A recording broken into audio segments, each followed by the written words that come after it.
Once there lived a donkey who was always dissatisfied with his lot in life. He would constantly complain about his burdens and long working hours. One day he passed by a house and saw a pig enjoying a feast. The donkey, feeling envious, said to himself, "How lucky is that pig? All he does is eat and sleep. He doesn't have to work like me. His life must be so easy." As the donkey continued to complain, the pig overheard him and replied, "You think I'm lucky, but you don't see the full picture. My fate is sealed. Soon I will be slaughtered for my meat.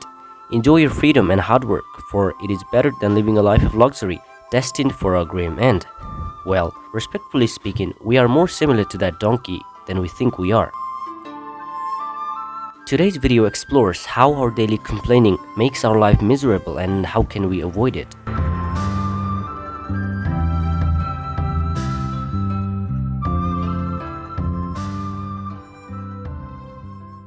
According to Will Bowen, the author of Complaint-Free World, the average adult spends 8 minutes and 45 seconds a day complaining, which translates to about 53 hours in 1 year. Complaining can be described as expressing grief, pain, or dissatisfaction, often accompanied by negative emotions and a victim mentality. In contrast, expressing a desire or stating a fact such as, "It's raining today," isn't a complaint. However, adding, "This always ruins my plans," turns the statement from a simple fact into a complaint. No matter the time or place, we all experience several moments when we want to complain about almost anything and everything. The dishwasher stops working after family dinner. The neighbor's dogs bark all night. The air conditioner breaks down during a heat wave, and the list goes on.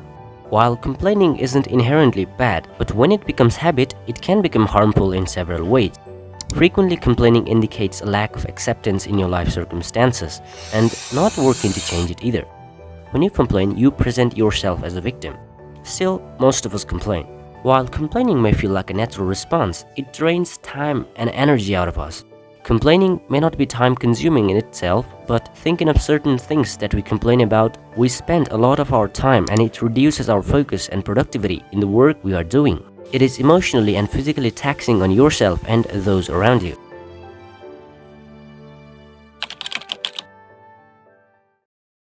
We don't generally complain to torture others with negativity. Rather, by getting our emotions out, we justify that we feel better. People may be more likely to complain when they are experiencing negative moods, as a way to manage their emotions.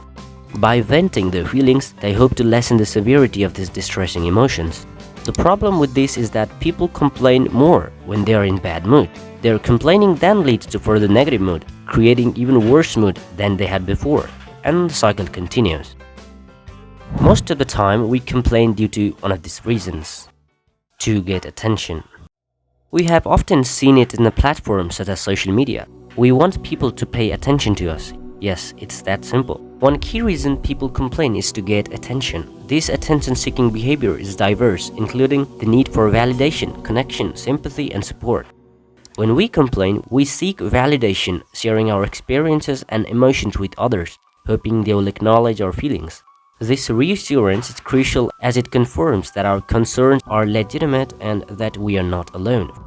For instance, when someone listens to our complaint about a tough day at work and agrees it sounds challenging, it provides relief. In addition to seeking validation and connection, complaining often stems from a desire for sympathy. By voicing frustration, we subtly signal our needs for comforting words or supportive gestures. This quest for sympathy is evident when we complain about minor illness or a personal setback, hoping for encouragement or a reassurance. On a more straightforward level, complaining can gain attention in social settings. Voicing a complaint can draw attention to ourselves, ensuring we are not overlooked.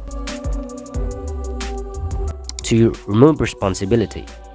When we complain, we are essentially saying, "This isn't my fault." It's like our brain's way of creating a barrier between us and the problem. By shifting the blame to someone or something else, we protect our ego from the discomfort of failure or feeling inadequate. Imagine you missed a deadline. Instead of admitting you didn't manage your time well, you might complain about how your boss gives too much work or how your internet connection is always acting up. This way, you dodge the responsibility and feel a little bit better about yourself. Putting blame on something else is comfortable because it makes the problem lies outside of us. If the traffic made you late, it's not about your time management.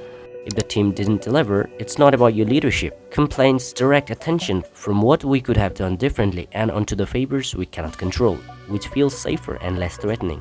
And until you take responsibility of your action, you'll never improve. The cycle of complaining just goes on, gradually draining your energy and willpower, making you miserable.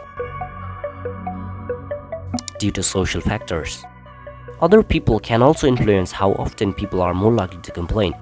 Surrounding yourself with frequent complainers can influence you to express your own complaints more often. Shared complaining can also serve as a form of social bonding. Hanging out with people who frequently complain can just be as destructive as complaining yourself. Our brain rewired in response to what we observe. Our mind is designed to empathize, so when we see someone feeling angry or sad, our brain stimulates those emotions to better understand their experience.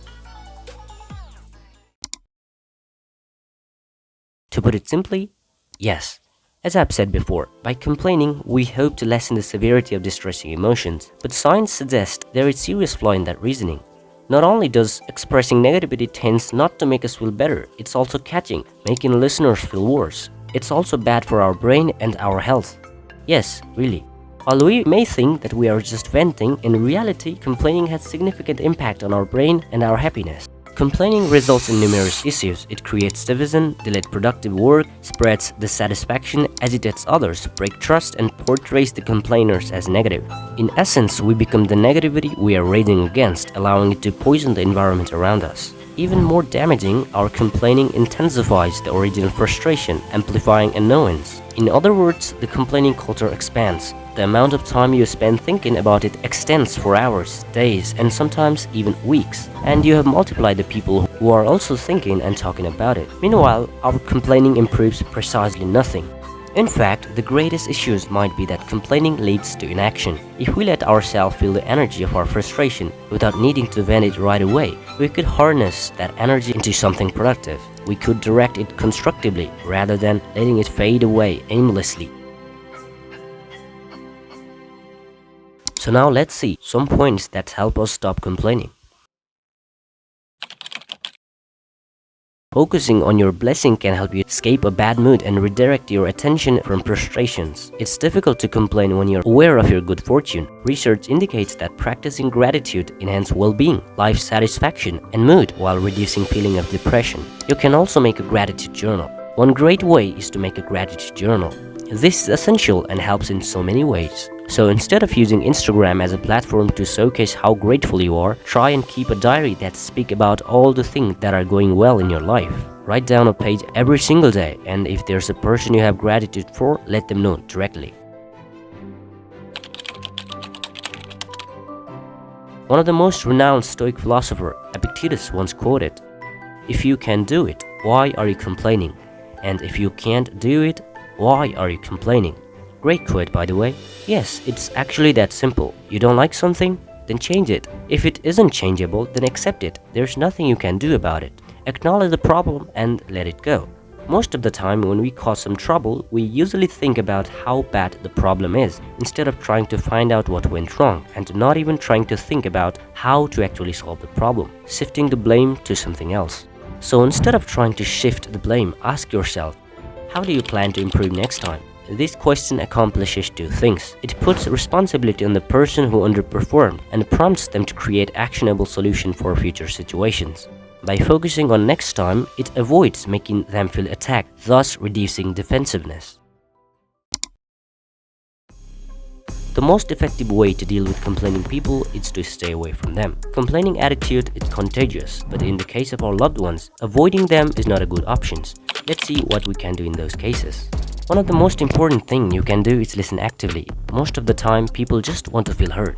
By listening without interrupting, you show them you value their feelings and concerns. This can sometimes be enough to help them feel better, and while we listen to them and try to empathize with them, gently steering the conversation toward finding solution instead of focusing solely on problems.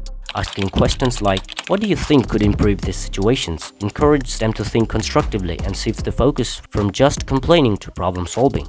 And if you can't be supportive in the moment because of your own stress, say so. Then follow your own advice and find a way to chill and try to help them later when you're feeling better. For conclusion, while complaining can feel like a natural response to life's frustration, it often prevents us from taking unnecessary steps towards improvement. It allows us to shrink responsibility, placing blame elsewhere instead of looking for solutions. By recognizing this pattern and choosing to act instead of complain, we can transform our challenges into opportunities for growth. This shift in mindset does not only helps us overcome obstacles but also fosters a more positive and proactive outlook on life. So next time you're tempted to complain, pause and ask yourself what you can do to change the situation. Turning complaints into action is a key to personal growth and more fulfilling life. In other words, use that uneasy feeling as a signal to find solutions and make meaningful changes instead of falling into the trap of negativity. As Marcus Aurelius once stated, never be overheard complaining, not even to yourself. Thank you for watching.